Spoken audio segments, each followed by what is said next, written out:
TDP Janasena BJP కలిసి వస్తున్నాయి కదా ఇక్కడ. లేదు, జనసేన ప్రభావం ఉంటుందిగా. లేదు లేదు లేదు, ఏం లేదా? జగనే. పథకాలు అన్నీ బాగానే ఉన్నాయి. మళ్ళీ ఎవరు గెలిస్తే బాగుంటుంది అంటారు? జగన్, చంద్రబాబు? జగన్ రాస్తేనే బాగుంటుంది అనిపిస్తుంది. పథకాలు ఈ వాలంటీర్లు అయినా పింఛన్ల డబ్బులైనా అన్ని ఇంటికి వచ్చిస్తున్నారు, రేషన్ అయినా అన్ని ఇంటికి వచ్చిస్తున్నారు, బాగుంది. మరి చంద్రబాబు కూడా వీటికైనా ఎక్కువ పథకాలు ఇస్తున్నారు, 6 గ్యారెంటీలు. ఇప్పుడైతే ఆయన చేసి చూపించాడు కాబట్టి మనం చూసాం, ఆయన వచ్చి చేయాలి కదా.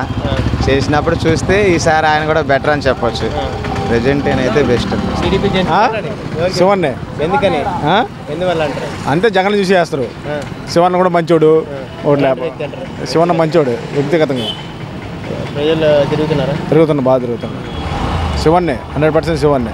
అంటే టీడీపీ నుంచి గొట్టిపాటి లక్ష్మి గారు పోటీ ఎవరు వచ్చినా ఇంకా అంతే, చెప్పేది కాదు. వాళ్ళ మీద బీజేపీ ప్రభావం ఉండదంట. పొత్తుల భాగం ఏముండదు, వాళ్ళంతా వీళ్ళ మధ్య సిటీ కూడా వచ్చి కలిసాడు, ఏముండదు. టీడీపీలో కలిసారు కదా, ఏముండదు, ఏముండదు అంటారా? ఏముండదు. వైసీపీ వర్గం అక్కడ చేరదంటారా? చేరదు. జగన్ చూసి వైసీపీ పుట్లు మధ్య సిటీ కాడికి పోరు. ఏం లేదు. దర్శిలో ఎవరికి గెలిచే అవకాశం ఉంది? దర్శిలోనా? భూసేపల్లి. ఎందువల్ల? వస్తారు ఇంకా అంతే. ఇంకా మనం 2 మాట వద్దు. ఇంకా ఎలాంటి వ్యక్తులు వాళ్ళు? ఫ్యామిలీ పరంగా మాట్లాడు. గొట్టిపాటి లక్ష్మి గారు పోటీ చేస్తున్నారు ఇక్కడ. పోటీ చేసినా ఇది భూసేపల్లి వచ్చేది 5 మాటలు కమ్మేరు తీసుకోండి. జనసేన బీజేపీ కలిసి వస్తున్నాయి మరి. టీడీపీ జనసేన బీజేపీ కలిసి వస్తున్నాయి. 100 వచ్చినా మాకు మటుకి భూసేపల్లికి వెళ్తాడని మాకు ఏమంట అనుకుంటున్నారు. నేను కూడా మాకు తెలియదు కానీ ఎలాంటి వ్యక్తి ఏంటంటే భూచేపల్లి అంటే అనుకుంటుంటే మేము కూడా అనుకుంటున్నాం. భూచేపల్లినా లేదా? భూసేపల్లి అనుకుంటున్నాం. ఏం ఆయన అనుకుంటున్నాం, మరి నాకు అది తెలియదు. ఎవరికి వెళ్ళినా సహాయం చేస్తారా? చేసేవాళ్ళు చేస్తాను కదా, సాయం చేస్తారు. గెలుస్తారంటారు ఈసారి దర్శిలో? దర్శి వరకు రావచ్చు. పింఛన్ వస్తుందా? వస్తుంది. ఎంత వస్తుంది? 3000. ఇంటికి వచ్చి ఇస్తున్నారా? ఎలా ఉంది పరిపాలన? అయితే బాగానే ఉంది. మళ్ళీ ఎవరు గెలుస్తారు? జగనా, చంద్రబాబా? ఆయన మా అన్నం పెట్టిన తాతలే గెలుస్తారు. జగనేనా? ఎందువల్ల జగనే అంటారు? అన్నం పెడతలే అంతేనా? చంద్రబాబు కూడా పెడతా అంటున్నాడు, 4000 పింఛన్ ఇస్తా అంటాడు. ఇప్పుడు పెడతలే. ఆయన ఎవరు పెడతారు? నాకు గెలిస్తే బాగుంటుంది. భూసేపల్లికే కొంచెం మెజార్టీ ఉంటుంది. చాలా వరకు భూసేపల్లికే ఉంటుంది. ఇంకేదన్నా మార్పు వస్తే వీళ్ళు గొట్టిపాటి. చాలా వరకు భూసేపల్లికే ఉంటుంది. అవకాశాలు లేదని భూచేపల్లికి అవకాశాలు ఎక్కువ ఉంటాయి.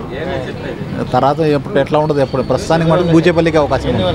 తెలిసిన వ్యక్తి అందరికీ, అంతకుముందు చేసినాడు, కొన్ని అతని పనులు మంచి పనులు ఉన్నాయి కాబట్టి సౌమ్యుడు, ఎవరి జోలికి ఏం పోయేవాడు కాదు. తన పని తాను చేసుకోపోతాడు, ఏదైనా తన చేతనే చేస్తాడు అంతవరకే. కానీ అవకాశాలు అతనికే ఎక్కువ. అదేముండదండి, అదేముండదు. అది భూచేపల్లికి అవకాశాలు ఎక్కువ. సీఎం జగన్ మంచి పథకాలు చేసిండే, మంచి పనులు, మంచి పథకాలు అందరికీ, నిరుపేదకుడికి అందరికీ సమన్వయ పాలన చేసిండు కాబట్టి జగన్ సీఎం అవుతాడు. చంద్రబాబు కూడా పెట్టారు 6 పథకాలు. ఇప్పుడు పెట్టిండు, ఇంతకుముందు పెట్టలేదుగా. వాడు ఏ చెబుతా ఉంటాడు, చంద్రబాబు ఎన్నో అబద్ధాలు చెప్తాడు, ఒక నిజం చేయలేడు. అందుకని ఫైట్ టఫ్గానే ఉంటుంది. గెలుస్తాడు, భూచేపల్లి గెలుస్తాడు. ఎందువల్ల అంటారా? ఆయనకి జనం అభిమానం ఉంది. లక్ష్మి గారు అనేది కొత్త క్యాండిడేట్ ఈ నియోజకవర్గానికి.